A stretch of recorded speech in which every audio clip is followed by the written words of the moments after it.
ফোকাসের নেশা। কারো যদি ফোকাসের নেশা হয় তাহলে সে জীবনে যা চাইবে তাই পাবে, ঠিক সাব্বির নামের এই ছেলেটির মতো। বন্ধুরা, তুমি যখন এই ছেলেটির গল্প শুনবে তখন তুমি হতবাক হয়ে যাবে এবং তুমি এটাও শিখে যাবে যে কোনো কাজে কিভাবে ফোকাস করতে হয়।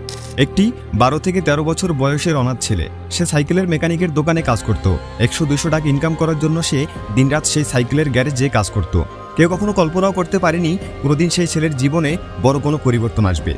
মানুষেরা যখন সেই সাইকেলের দোকানে তাদের সাইকেল ঠিক করাতে আসতো তখন অনেকে সেই ছেলেকে বিভিন্ন ধরনের কথা শোনাতো। অনেক সময় তাকে গালমন্দ করত, তাকে ছোট বাচ্চা ভেবে অনেকেই আবার টাকাও কম দিত, যার কারণে তাকে মালিকের কাছে বকাও শুনতে হতো। কিন্তু তাকে 3 বেলা খাবার জোটানোর জন্য এই কাজটি করতেই হবে, তাছাড়া কোনো উপায় ছিল না।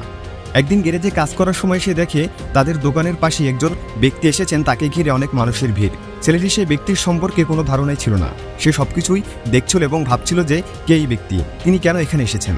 সে শুধু তাকিয়ে তাকিয়ে সবকিছু দেখছিল এবং দেখার সাথে সাথে একটা জিনিস খুব ভালোভাবে উপলব্ধি করছিল, আশেপাশের মানুষেরা সবাই সেই বিজ্ঞ ব্যক্তির প্রতি অনেক সম্মান প্রদর্শন করছে, এমনকি কেউ তার সামনে বেশি কথাও বলছে না, সবাই তাকে স্যার স্যার বলে কথা বলছিল। সে মনে মনে ভাবতে থাকে, একদিকে তার সামনে দাঁড়িয়ে থাকা ব্যক্তিকে সবাই সম্মান দিচ্ছিল এবং সবাই স্যার স্যার বলে কথা বলছিল, আরেকদিকে আমি যে কিনা সবার সাথে এত ভালো ব্যবহার করি, শান্তশিষ্টভাবে মানুষের কাজ করি, তারপরও মানুষ আমার সাথে খারাপ ব্যবহার করে, আমাকে গালি দেয়। সেই রাতে ছেলেটির ঠিকমতো ঘুম হয় না। ছেলেটি শুধু ভাবতে থাকে, আমার এবং ওই ব্যক্তির সাথে মানুষেরা 2 রকম আচরণ কেন করে, আমার এবং তার মধ্যে কি এমন পার্থক্য। এমনকি আমি মানুষের কাজ করে দেই এবং তিনি তো শুধু গাড়িতে করে আসেন আর চলে যান। ছেলেটির বয়স কম, তাই সে কোনো কিছুই ঠিকমতো বুঝে উঠতে পারছিল না। পরের দিন সে গ্যারেজে আসে। আসার পর সে তার গ্যারেজের মালিককে জিজ্ঞেস করে কালকে যে ব্যক্তি এসেছিলেন, যাকে সবাই খুব সম্মান দিচ্ছিল, তিনি কে ছিল। তার গ্যারেজের মালিক তাকে বলে, তুই এত কিছু জেনে কি করবি। তারপরেও ছেলেটি আবার তাকে জিজ্ঞেস করে। তখন তার গ্যারেজের মালিক তাকে বলে, কালকে যিনি এসেছিলেন তিনি হলেন একজন ম্যাজিস্ট্রেট, তিনি এসেছিলেন একটি নতুন স্কুল উদ্বোধন করার জন্য। তখন ছেলেটি আবার জিজ্ঞেস করে, ম্যাজিস্ট্রেট হতে হলে কি করতে হয়। তখন গ্যারেজের মালিক তাকে বলে, ম্যাজিস্ট্রেট হওয়ার জন্য অনেক পড়ালেখা করতে হয়, অনেক পরিশ্রম করতে হয়, যদি মানুষের মতো ফোকাস করতে হয়। এই কথাটি শোনার পর কথাগুলো ছেলেটির হৃদয়ে গেঁথে যায়। সে সন্ধ্যায় বাড়িতে যাওয়ার পর অর্ধেক রাত পর্যন্ত ভাবতে থাকে সে কিভাবে তার বর্তমান জীবন থেকে সেই ম্যাজিস্ট্রেটের জীবনে পৌঁছাতে পারবে। সে ভাবতে থাকে যেভাবেই হোক তার জীবনকে পরিবর্তন করতেই হবে। ছেলেটি টাকা বাঁচানো শুরু করে, খেয়ে না খেয়ে টাকা বাঁচিয়ে সে বই কিনে পড়ালেখা শুরু করে। সে একটা সরকারি স্কুলে ভর্তি হয়, দিনের বেলা স্কুলে পড়ালেখা করে এবং রাতে দোকানে কাজ করে।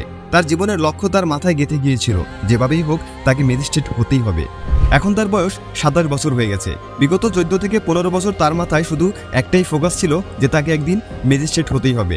সে শুধু এই সময়ের অপেক্ষায় ছিল যে কোনোভাবে সে যেন শুধু তার গ্র্যাজুয়েশনটা শেষ করতে পারে, তারপরেই সে বিসিএস পরীক্ষা অংশগ্রহণ করার যোগ্যতা অর্জন করতে পারবে। তারপর তার কাছে শুধুমাত্র 1 বছর সময় ছিল বিসিএস প্রিপারেশন নেওয়ার জন্য। ছেলেটি কাজ করে অনেকটা টাকা জমা করেছিল, যেন 1 বছর কোনো কাজ না করলেও সে অনায়াসে কাটিয়ে দিতে পারে। আগামী 10 থেকে 12 মাস সময় সে তার ম্যাজিস্ট্রেট হওয়ার স্বপ্ন পূরণের জন্য দিতে চায়। তারপর প্রথম মাসে সে অনেক পড়ালেখা করে, দিনরাত পড়তে থাকে। সে শুধুমাত্র 2 বেলা খাবার খায় আর বাকিটা সময় পড়ালেখা করতে থাকে। সবসময় সে তার বই খাতা নিয়ে পড়ে থাকতো। পরীক্ষার সময় যতই কাছে আসতে থাকে সে পড়ালেখায় তত বেশি সময় দিতে থাকে। এভাবেই প্রায় 8 মাস পার হয়ে যায়। একদিন রাতে সে যখন পড়ালেখা শেষ করে ঘুমানোর প্রস্তুতি নিচ্ছিল, হঠাৎ তখন তার মাথা ঘুরে আসে এবং সে অজ্ঞান হয়ে মাটিতে পড়ে যায়। তার মতো গরিব ছেলেকে সেখানে দেখার মতো কেউ ছিল না। 1-2 ঘন্টা পর যখন তার জ্ঞান ফিরে আসে তখন নিজেকে সামলাতে গিয়ে দেখে সে মাটিতে পড়ে আছে। ছেলেটি ভাবে হয়তো খাওয়া দাওয়া কম করার ফলে তার এরকম হয়েছে। তার অল্প কিছু খাবার ছিল, সেটা খেতে শুরু করে।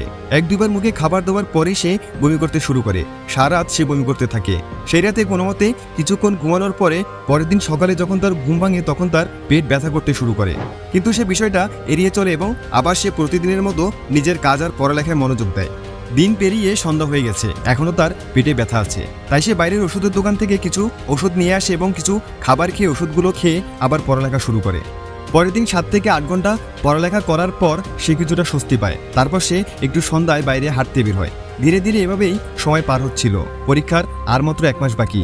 এই সময়ের জন্য সে 14 থেকে 15 বছর অপেক্ষা করেছে।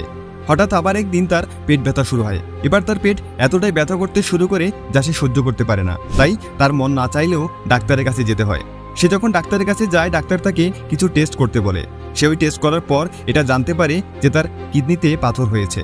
এই কথা শোনার পর তার অনেক বড় ঝটকা লাগে।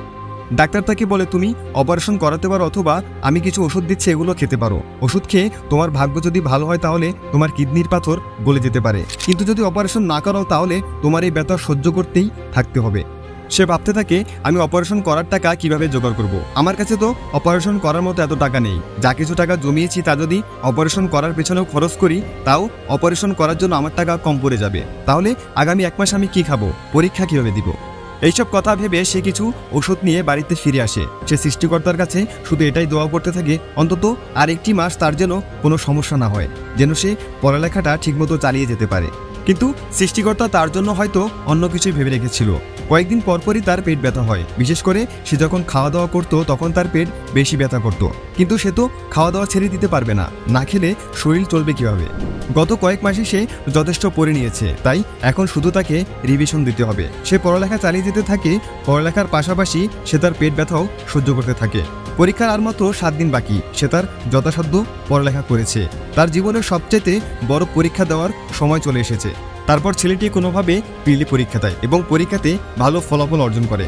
এখন আরও পরীক্ষা বাকি আছে। এমন সময় তার সব টাকা শেষ হয়ে যায়। বাড়ির ভাড়া না দিতে পারায় সে বাড়ির মালিক তাকে বাড়ি থেকে বের করে দেয়। অনেক ভাবনা চিন্তা করার পর সে তার একটি বন্ধুর বাড়িতে আশ্রয় নেয়। এখন তাকে লিখিত পরীক্ষা দিতে হবে। পরীক্ষার আগের রাতে হঠাৎ বিদ্যুৎ চলে যায়। কালকে তো তাকে পরীক্ষা দিতে হবে। পরীক্ষার আগের রাতে সে যদি পড়ালেখা না করে তাহলে তো ভালো রেজাল্ট হবে না। সে যদি পড়ালেখা না করে ঘুমিয়ে যায় তাহলে এত বছরের কঠোর পরিশ্রম সব বিফলে যাবে। ছেলেটি বাড়ির বাইরে রাস্তার পাশে একটি সোলার ল্যাম্প দেখতে পায়। সে সেই সোলার ল্যাম্পের নিচে বই নিয়ে পড়া শুরু করে। রাস্তা দিয়ে একের পর এক গাড়ি যাচ্ছিল, কিন্তু তার ফোকাস শুধুমাত্র তার বইয়ের দিকে ছিল। সে কোনো দিকে না তাকিয়ে শুধুমাত্র পড়াতেই মনোযোগ দেয়। পড়তে পড়তে সে রাস্তার ধারে কখন ঘুমিয়ে গেছে নিজেও জানে না। সকালে যখন ঘুম ভাঙে তখন দেখে সে রাস্তার ধারে ঘুমিয়ে আছে। তাড়াতাড়ি সেখান থেকে উঠে সে তার বন্ধুর বাড়িতে যায়, যেখানে সে কয়েকদিনের জন্য আশ্রয় নিয়েছিল। দ্রুত ফ্রেশ হয়ে নাস্তা করে সে পরীক্ষা দেওয়ার উদ্দেশ্যে রওনা দেয়। পরীক্ষার কেন্দ্রে পৌঁছানোর পর সেখানে পরীক্ষার্থীদের ভিড় দেখে কিছুটা নার্ভাস হয়ে পড়ে। শেষ পর্যন্ত সেই শুভ সময় চলে আসে যে সময়ের জন্য সে এত কঠোর পরিশ্রম করেছিল। লিখিত পরীক্ষা শুরু হয়। কোশ্চেন পেপার দেখার পর তার মধ্যে অন্য পরীক্ষার্থীদের মতো কোনো ভয় ছিল না। সে খুব আরামের সাথে সব পরীক্ষা ভালোভাবে শেষ করে। পরীক্ষা শেষ করে সন্ধ্যায় বাসা যাওয়ার পর সে ভাবতে থাকে আজকে যে সে ভালো পরীক্ষা দিল সবকিছু তার বনবাসের ফলাফল। সে যদি 1টি বছর বনবাসে থাকার মতো ঘর বন্দী হয়ে না থাকতো, পড়ালেখায় মনোযোগ না দিত, তাহলে সে এত ভালো পরীক্ষা দিতে পারত না। সে এখন মনে মনে শুধু 2টি প্রার্থনাই করতে থাকে। সে যেন ভাইভাতে ভালো করতে পারে এবং কিডনিতে পাথরের জন্য যে ব্যথা তা যেন আর কিছু মাস সমস্যা না করে। দেখতে দেখতে এভাবেই সময় পার হতে থাকে। ভাইবা দিতে যাওয়ার ঠিক আগের দিন তার পেটে অসহ্য ব্যথা শুরু হয়। তার পেটের ব্যথা নিয়ে সারাত কাঁদতে থাকে। পরের দিন সকালে সে কোনো মতে পরীক্ষার সেন্টারে গিয়ে পৌঁছায়। ততক্ষণে তার পেটের ব্যথা আরও অনেক বেশি বেড়ে গেছে। ভাইবা দিতে গিয়ে সে অনেক নার্ভাস হয়ে পড়ে। তার পেটের ব্যথা এতটাই বেড়ে গিয়েছিল যে সে সোজা হয়ে ভালো হয়ে বসতেও পারছিল না। তার ভাইবা নেওয়ার সময় ভাইবা বোর্ডের চেয়ারম্যানরা তাকে জিজ্ঞেস করে তোমার কি কোনো সমস্যা হচ্ছে? তোমার যদি কোনো সমস্যা হয় তাহলে তুমি বাইরে কিছুক্ষণ অপেক্ষা করতে পারো। কিন্তু সেই ছেলেটি কনফিডেন্সের সাথে বলে না, আমার কোনো সমস্যা নেই। তার ফোকাস 1% ছিল তার পেটের ব্যথার দিকে এবং 99% ছিল তার ভাইবার দিকে। সে খুব ভালোভাবে মনোযোগের সাথে তার ভাইবা শেষ করে এবং ভাইবা শেষ হলে সরাসরি ডাক্তারের কাছে যায় এবং সেখানে চিকিৎসা গ্রহণ করে। কয়েক মাস পর তার বিসিএস পরীক্ষার ফাইনাল রেজাল্ট বের হয়। রেজাল্ট দেখার সময় তার মনে একটু ভয় কাজ করেনি, কারণ সে জানতো যে সংঘর্ষ এবং সমস্যার পাহাড়ের উপর পা রেখে আর কঠোর পরিশ্রম করে পরীক্ষা দিয়েছিল, তাতে তার সফলতা আসবেই। আজকে তার স্বপ্ন সত্যি হয়ে গেছে। সে এখন আর সাধারণ কোনো মানুষ নয়, সে একজন ম্যাজিস্ট্রেট। পরবর্তীতে তাকে একটি ইন্টারভিউতে ডাকা হয়। সেই ইন্টারভিউতে তার সফলতার পেছনের গল্প শুনে সবাই অবাক হয়ে যায়। সবাই শুধু এটাই ভাবতে থাকে একটা মানুষ তার স্বপ্নের প্রতি এতটা ফোকাস কিভাবে করতে পারে। তিনি আরও একটি ইন্টারভিউতে বলেন, যতই সমস্যা হোক, যতই কষ্ট হোক, এমনকি মৃত্যুর মুখোমুখি দাঁড়িয়েও তোমার ফোকাস যদি তোমার লক্ষ্য থেকে না সরে যায়, তাহলে পৃথিবী নিজেই তোমাকে তোমার লক্ষ্যে পৌঁছে দেবে। আমি আমার কষ্টের দিনে কখনই আমার কষ্টের দিকে মনোযোগ দিইনি। আমার মনোযোগ এবং ফোকাস শুধু একটাই ছিল, আমাকে আমার লক্ষ্যে পৌঁছাতে হবে। ফোকাস করার প্রতি আমার নেশা এতটাই হয়ে গেছিল যে বই থেকে আমার মনোযোগ কখনোই কোনো কারণে বিনষ্ট হয়নি।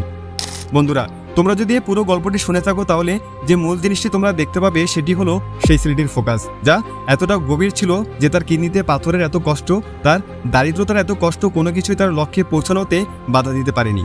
বাড়ির মালিক তাকে বাড়ি থেকে বের করে দিল, তাকে অন্যের বাড়িতে আশ্রয় নিতে হলো, এমনকি রাস্তার পাশে বসে পড়তে হলো। এসবের কোনো কিছুই তার ফোকাস নষ্ট করতে পারেনি। বন্ধুরা, তার কাছে তো বাড়ি ছিল না, পরিবার ছিল না, টাকা ছিল না, থাকার ভালো জায়গাও ছিল না। তারপরও তার ফোকাস তার লক্ষ্য থেকে সরে যায়নি, তার মনোবল কখনো ভেঙে যায়নি। কিন্তু তোমার কাছে হয়তো সবকিছুই আছে, তুমি কেন আজও পেছনে পড়ে থাকবে? তুমি কেন নিজের ভবিষ্যৎ আর বাবা মায়ের স্বপ্ন নিয়ে হতাশায় ভুগবে? কেন নিজেকে এইভাবে দোষারোপ করতে থাকবে যে আমার ভাগ্যটাই খারাপ, অথবা আমাকে সাপোর্ট করার মতো কেউ নেই? বন্ধুরা, ভাগ্য এমনিতেই বদলে যায় না, ভাগ্য নিজে থেকেই তৈরি করতে হয়। জীবনে ফোকাসটা এতটা জোরালো হওয়া উচিত যাতে সামনে যতই ঝড় আসুক, যতই বন্যা আসুক, যত অসুবিধা আসুক, লক্ষ্য থেকে ফোকাস যেন সরে না যায়। এরকম ফোকাসের নেশা যদি তোমারও হয় তাহলে পৃথিবীর কোনো কিছুই তোমাকে সফল হওয়া থেকে আটকাতে পারবে না। তো বন্ধুরা, ভিডিওটি ভালো লাগলে তোমার বন্ধুদের সাথে শেয়ার করো এবং নগর বায়োস্কোপ চ্যানেলটি সাবস্ক্রাইব করে আমাদের সাথেই থাকো। Thanks for watching.